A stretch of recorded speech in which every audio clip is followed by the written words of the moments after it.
I think my favorite myth about the carnivore diet and about keto and other things is that you never get sick once you go on this diet. And it's fed by things like widespread reports based on real things that most have experienced, where we don't get colds very often. We don't get the common cold, the flu, any of that stuff, but extremely rarely, if ever. I once went 2 years doing keto and never got sick. Didn't get a cold. I doing carnivore, my lifelong allergies have gone down to, at the worst, slightly annoying. On days where previously they would have been so bad, I would have had to have taken, Claritin or something like that. And I mean, mostly gone. Given enough time, apparently they'll go away. It's a myth that you're not going to get sick. I know it's a myth because I got sick this past week. And you wouldn't have noticed it watching my videos, but let me describe to you what happened and how this manifested, because this was weird. This was really, really weird, and I didn't know how to deal with it. In fact, strictly speaking, I'm still sick as I record this. And part of how I'm dealing with it is I whipped up a batch of bone broth yesterday. In fact, I was out of it enough, we'll say, from being not well, that I ended up not, having everything prepared properly. But that's another story for another time, I think. But um, one of the things so the way this happened is you're probably seeing this on Wednesday. So not this past Saturday, but the Saturday before, I took my family to something that my 4-year-old son would absolutely love. We'd been wanting to take him to for a while, and that is the Oklahoma Train Museum. And they have all these historic trains, including at least one like nearly Old West era, coal train. But most of them were, early to mid 20th century passenger trains and freight trains. And we took him to that, and we got to go on a ride on the car we rode on. I think it was built in the 40s or something. It was would have been a luxury liner. Charge you $10 a person to ride now, but it was, it was a neat little ride. And we took him to that, and we got lunch somewhere afterwards. As much as I rail against barbecue places, they unfortunately are still the best and easiest choice when you're, needing lunch and you do carnivore. As much as I rail against the amount of sugar they put in things. And so the next day, we get up, my son is sick. He's got a stomach bug, diarrhea. He had some throwing up.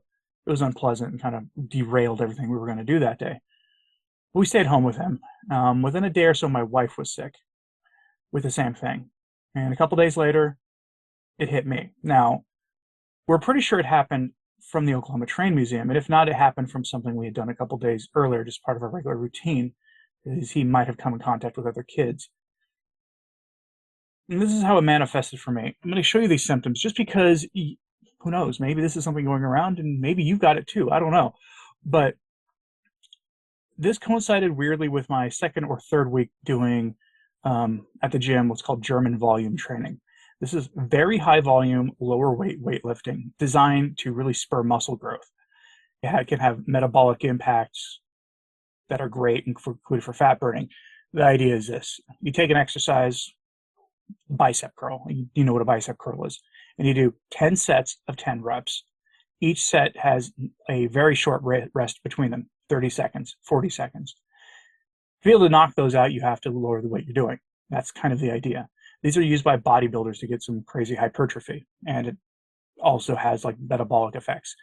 And I noticed the week before, when I had done after my workouts, when I got on days that I did German volume training, I would get home, and when I got hungry, I got hungrier than normal. That's to be expected, I think, if you think about it at all. So last week, I go to the gym, knock out my GVT day that day was focused on arm and back stuff. So I had like 2 bicep exercises, I think 2 back exercises that were spaced appropriately, and then like something that was kind of a combo. And then I was done, because again, with German volume training, you don't need to go do tons and tons of different exercises. And I got home, and I went from not hungry at all to painfully hungry. It was the weirdest thing. Like, I could feel the hunger coming on, and it just went like 0 to 100 in like just a few minutes.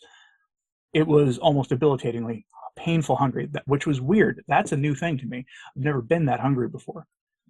In hindsight, it means my stomach was sensitive. Now I didn't realize that. So what did I do? I, made my usual steak. In fact, I started filming a video for what do I eat in a few days time period. And I don't know if I'm going to be able to use that footage now or not because all that's sort of moderated by the fact that I got sick.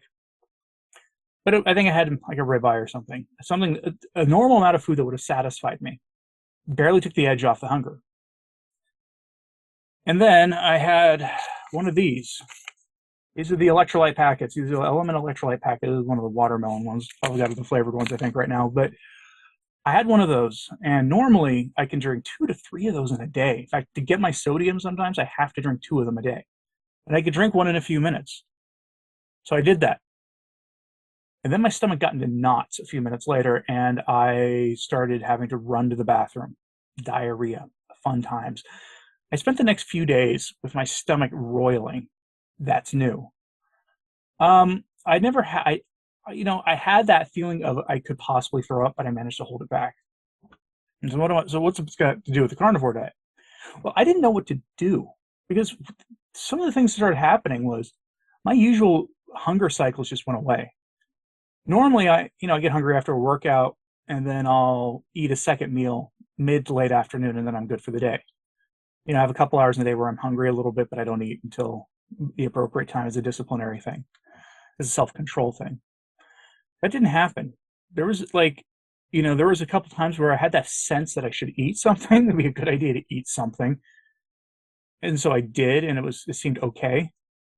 But the stomach situation got so bad that I started needing Pepto-Bismol. It was that bad.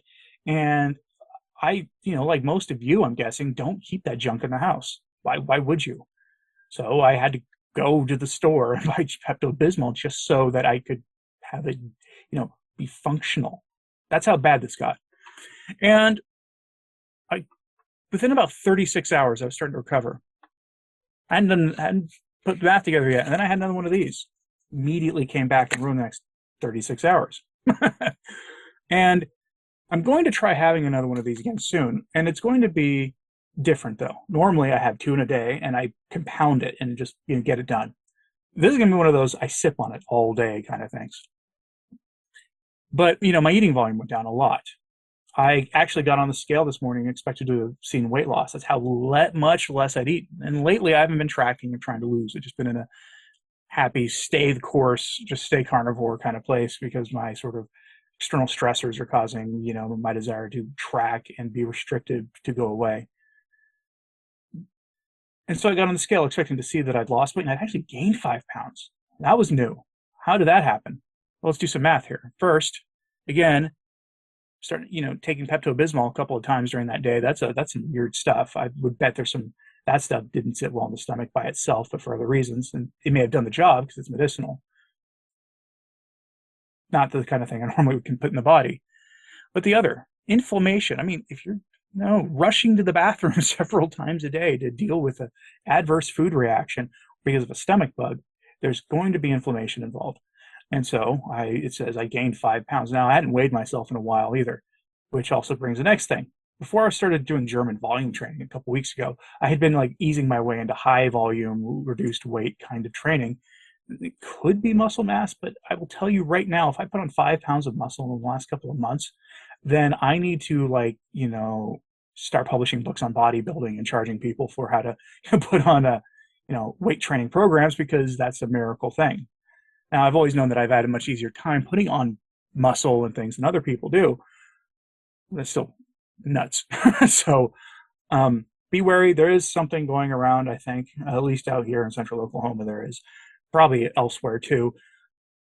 But when it comes to these body problems, these illnesses that you can get on carnivore, curious, what do you do in these situations? So like yesterday, and I guess you could say starting the day before, in the late afternoon, I started a giant batch of beef bone broth. And it was just beef bones, a lot of water, a little bit of salt, a few black peppercorns for some flavor, a little bit of garlic powder, not even much, just for a little bit of flavor because my body can handle those things fine. Then I boiled it for 24 hours. recording this on Monday morning. I started it the stuff on Saturday. So I'm curious though, what like, and I haven't tried it yet. It's all chilling in the refrigerator now. But I'm trying to, as I try to restore the gut, I think bone broth is going to be very helpful for that. And I'm curious though, what would you do if you found yourself mysteriously having a stomach bug?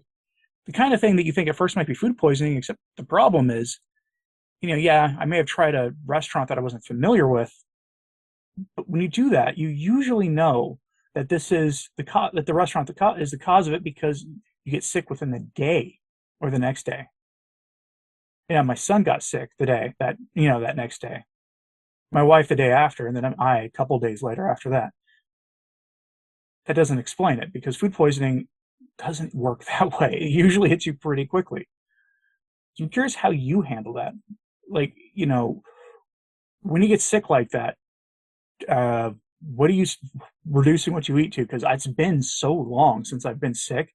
The last time I got sick was right after I started carnivore, and I can understand that because your immune system probably takes a sort of a shock just because you've radically changed how you're eating. I can understand that, but this was the first time, and it was weird and uncomfortable to say the least because here I am talking about diarrhea on YouTube. Who the heck does that? Not most people. In the carnivore and the keto spaces, we're used to talking about this stuff because people want to know. I don't know why people want to know, but they do. And now it's unusual, and I honestly don't know what to think about this. So let me know in the comments if you've dealt with something like this, if you've seen people around you getting, sick with a stomach bug. It's just like a mild stomach flu. I'm not surprised I got sick. If you're a parent, it sounds familiar. Your child gets sick, then you get sick. Many such cases. So let me know in the comments if this is all too familiar to you. Like and subscribe if you haven't. It does really help. The Practical Carnivore, Anthony Stine. Thanks for your time and your patience today.